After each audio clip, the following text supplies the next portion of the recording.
These two criminals next to me, Indy 500 winners, here testing tires for Firestone, getting big money, not like Lloyd Ruby used to make in the 60s, not $85,000 a test, but not bad. It's spending money for these guys. 85 grand a test.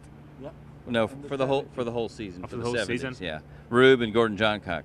That's more than I get now. Well, so this For isn't. salary, by the way. Oh yeah, you'd like to have his per diem, wouldn't you? Oh, wow. Yeah. We're talking about it 3 times. Oh, yeah, This totally. is 1 time, this is 3 times. Exactly. Don't forget it. All right, here's what you don't know yet, but you might know because I think I might have told you. Derek Walker and the boys have been looking at bringing the apron back for Indy next year. Now he grimaced, but Michael Andretti, Rick Mears, Lloyd Ruby, Mario Andretti in the grass. It's another lane. If your car's pushing, it's a nice escape route. More racing. Well, yeah, I mean, absolutely. If the car's got more horsepower, it'd be mega to have the apron back. But you know, it was almost a pack race this year. The last time we won was a pack race at IMS. But we do want overtaken. I think there was plenty of overtaken last year. They've got to balance the track with the cars, or the cars with the track. So, you know, if we're going to have the apron back, let's stick the horsepower up too. I agree. I think back in the days, you know, we were even talking about people having 1,000 horsepower. So if you want to bring back the apron to give us more room, we need more horsepower. Otherwise, you know, we're going to be side by side all day long, which I think the plan is, because we're already talking about breaking the speed record and stuff. So if that's the case, I'm all for it. If you look at the 82 500 Mears and Johncock, if there hadn't been an apron, Gordy would have been in the Holiday Inn swimming pool because the thing was pushing so bad. Would it be nice to have some, if you've had a car that was so evil it was pushing so bad that you'd have an escape route like that? As a race car driver, Robin, every time you have more room when your car is understeering, you wanted it. So for sure, if those cars back in the days with that amount of horsepower, you want it for sure. Would it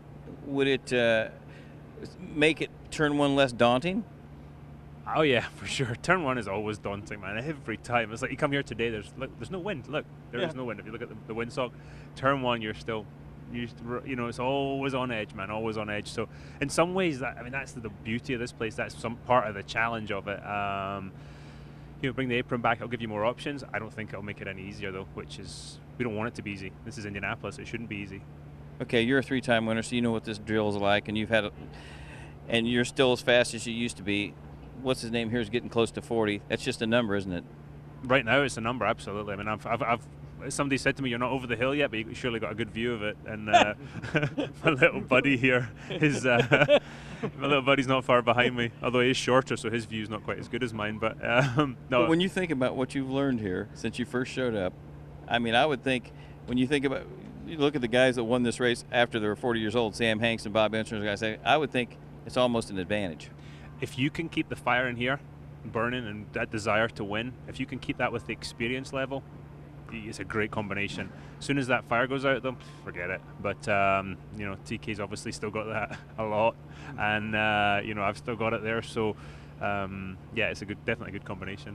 Guys always say, "Well, I finally won the Indy." Like Mario's like, "I'm always thankful I won it one time." But after you win it one time, it's like, "Hey, I want to do this 2 or 3 more times." It's addicting. It's definitely addicting. I talked to Dario. I mean, obviously, I had the pleasure to be with him through all 3.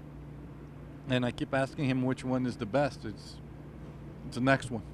The next one will be my best one. So it is addicting. And like you said, we're up to an age that you're wiser, I think. But then you have a lot of experience at this place and you know how to win it. It's not just about the speed anymore.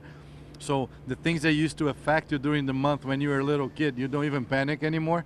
Starting 12th at the Indy 500, for instance, and winning the thing, like he did it the year before. And so yeah, I think the older you get in this place, the better it is. Okay, since you guys are good friends and he was nice enough to crash at the end of the Indy 500 so you could win your race, Clint Boyer's job was pretty amateurish compared to your pal here, don't you think? First of all, I have to say, if he has that power, that willing of guessing all that, I'm going to quit driving. I'm going to ask him the Powerball numbers, because I don't know how he would guess that I would be leading by turn 1 and crash right away. But if that's the case, man, you know, But Sven if that's got- the skill, we have a lot more skills than Clint Boyer for sure about my arm hurting or whatever they said over there. Most ridiculous thing you've ever heard? It's pretty close, and I've heard some ridiculous stuff in my time. Yeah, how would I know he was leading? Chip Ganassi's not going to tell me. Chip doesn't give a crap who's going to win unless the car's got target written on it, you know? So how did I know that? And I'll tell you something else. If I was going to crash for anybody to win, I would not have crashed that hard, man. That was over a 60G hit, and trust me, I was when I was watching him taking the checkered flag, I was in the medical center, and I was hurting. So yeah, one of the most ridiculous things I've heard, and I have heard a few in my time. I don't, you know what I don't like about it? I mean, obviously, it puts into question my integrity, which, yeah, that's been questioned before. But it questions him legitimately winning the 500, which is totally wrong, man. That guy, he's earned it more than anybody out there. So the people that say that, shut up.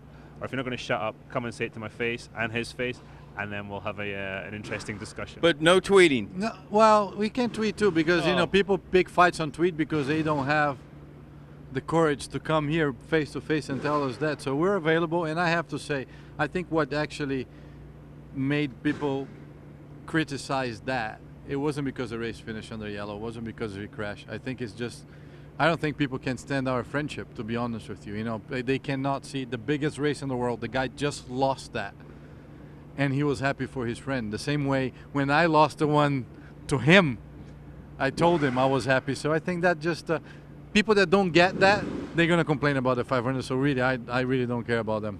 Plus, you got 2% body fat. Nobody's going to fight you anyway. They're not crazy. All right, this is Robin Miller for RACER with two IndyCar legends and fairly nice guys that are buddies.